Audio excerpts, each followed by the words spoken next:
The Supreme Court just dropped a bombshell 6-3 emergency ruling that's sending legal tremors through every corridor of power in Washington and far beyond. This isn't just another court decision, it's a potential earthquake in the balance between federal authority and state sovereignty. Before we unpack the fallout, make sure you're subscribed so you never miss these high-stakes legal breakdowns. Disclaimer: I'm not an attorney, and this isn't legal counsel. Firearms statutes shift quickly and vary by zip code. Always consult a licensed lawyer and your local ordinances before acting.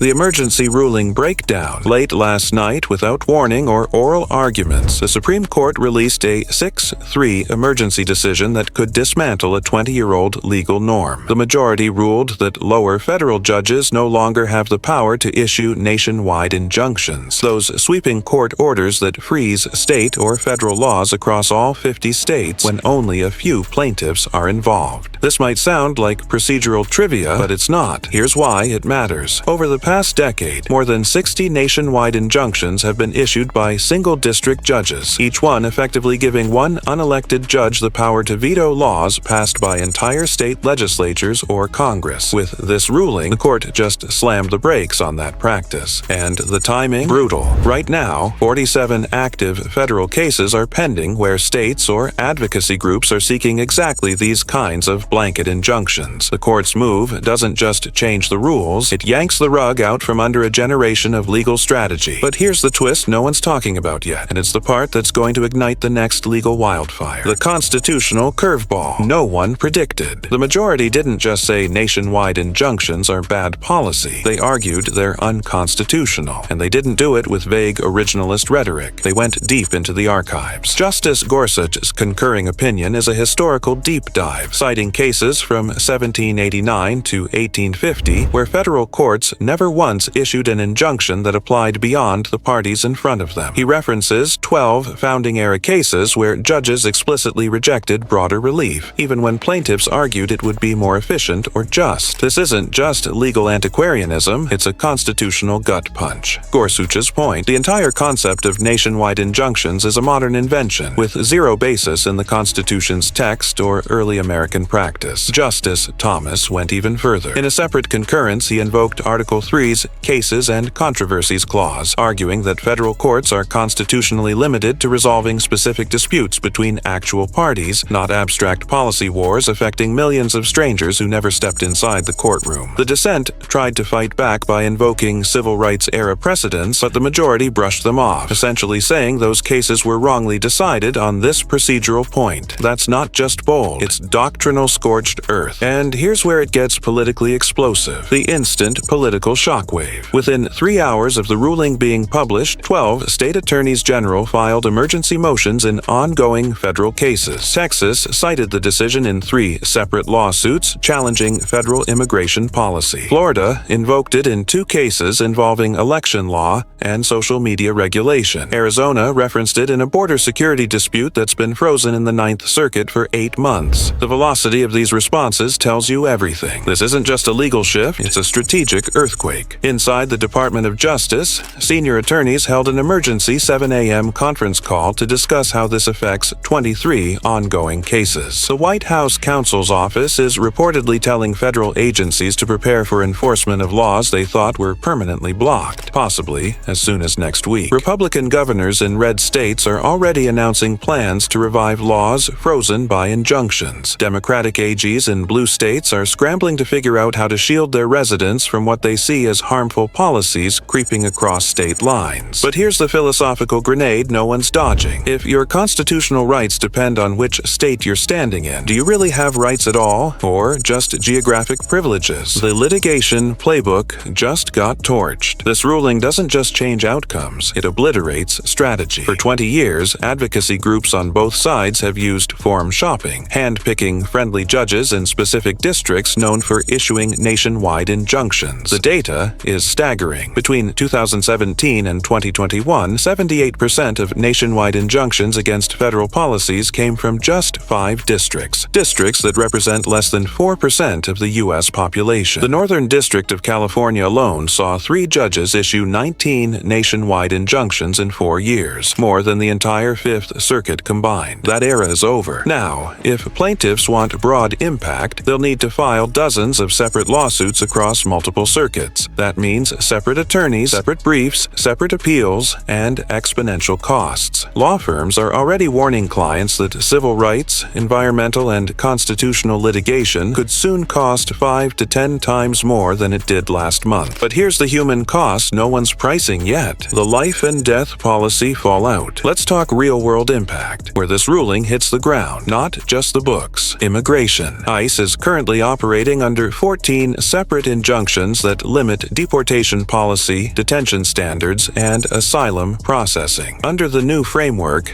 many of those injunctions could shrink to only apply in specific judicial districts. That means full enforcement could resume in states not covered by those orders within 30 to 60 days. Second Amendment. Gun regulations in 6 states are currently frozen by nationwide injunctions. If those orders are narrowed, state officials could immediately enforce firearm restrictions on everyone except the named plaintiffs. Your Second Amendment rights could change at the state line. In healthcare, 11 active cases involve nationwide injunctions blocking restrictions on abortion medication, gender-affirming care, and religious exemptions to insurance mandates. If those orders are limited by geography, access to care could depend on your zip code. Environment. The EPA is currently tangled in injunctions blocking clean air rules, water protections, and climate regulations. Under the new standard, enforcement could vary by region, creating a patchwork of pollution standards across the country. So here's the constitutional crisis in a sentence. If federal law applies in Texas but not in California, not because Congress said so, but because a judge in Austin didn't have the right plaintiff, are we still one nation under one constitution, or 50 legal experiments? The election law time bomb. And now, the timing becomes lethal. We're less than a year from a presidential election. Currently, 9 nationwide injunctions affect voter ID laws, mail-in ballot rules, early voting windows, and voter roll purges in 19 states. Under the new framework, those injunctions might only protect voters in specific counties, meaning the same state law could be enforced in 80% of the state and blocked in the other 20%, depending on where the original lawsuit was filed. This is an administrative nightmare. Election officials need months to train poll workers, print ballots, and set up voting machines. The National Association of Secretaries of State issued a statement of concern within hours of the ruling, warning of operational chaos if injunctions are geographically narrowed before November. Both parties are losing a weapon they've used extensively. From 2018 to 2023, conservative groups won 8 nationwide injunctions blocking election procedures, while progressive groups won 11. That tool is gone. The result? Election rules could vary not just state by state, but county by county, depending on where plaintiffs file. Unless Congress steps in with uniform federal standards, we may be heading into the most legally chaotic election season in modern history. The economic shockwave. No one's pricing. While politicians scramble, corporate America is quietly panicking. Companies that operate in multiple states now face the prospect of complying with 50 different regulatory regimes, depending on which federal rules are blocked in which districts. The U.S. Chamber of Commerce estimates that compliance costs could rise by $47 billion annually if businesses must segment operations based on circuit-by-circuit injunctions.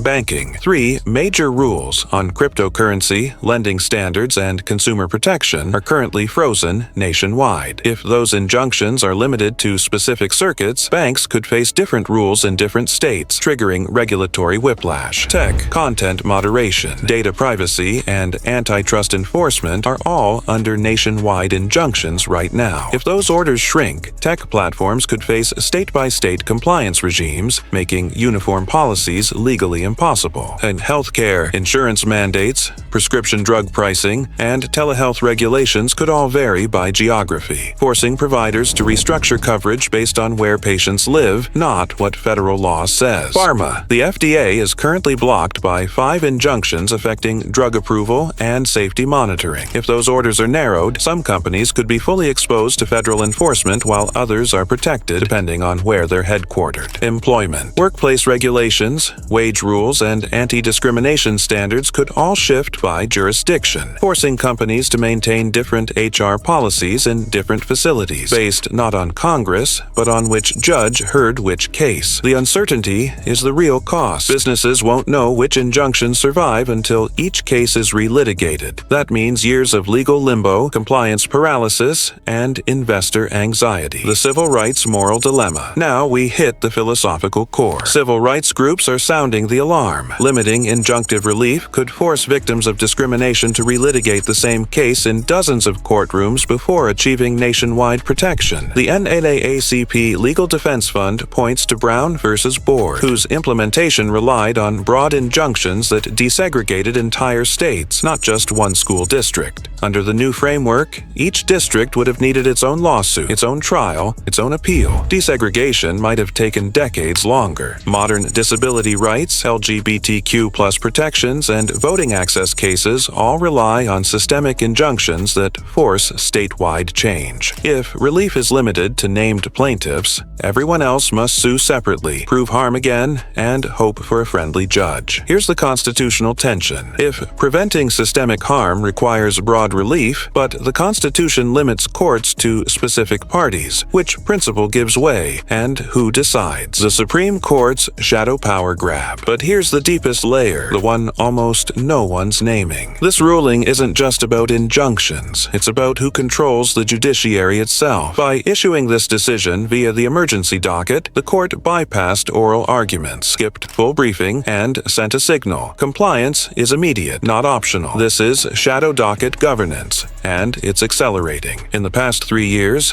the court has issued 47 emergency orders that vacated or modified lower court decisions. In the previous 3 years, 19. These orders rarely include reasoning, leaving lower judges to guess what the court wants. Some appellate judges have privately complained this creates more confusion, not less. The practical effect? The Supreme Court is micromanaging federal litigation in ways unthinkable 20 years ago, reversing district judges, overruling circuit courts, and correcting state Supreme Courts on an emergency basis without explanation. This injunction ruling is the culmination of that pattern. It's the court telling hundreds of federal judges they've been doing it wrong for decades and demanding change now, not after full review, but overnight. Whether that's appropriate oversight or judicial overreach depends on your view of power. But either way, it's a remarkable assertion of authority, reshaping the judiciary from the top down without a single oral argument. Final word, the constitutional fork in the road. This ruling doesn't just change procedure, it redefines power. It shifts authority from lower courts to the Supreme Court, from plaintiffs to states, from broad rights to narrow remedies, from national standards to local control. It raises the cost of justice, slows the pace of reform, and fragments the rule of law, all in the name of constitutional fidelity. And we're just getting started. Make sure you subscribe to Weapons Law Advisor, and don't forget to like and comment on the video to help us reach our amazing milestone of 10,000 subscribers. Every single subscriber matters. Your support is what makes this journey possible.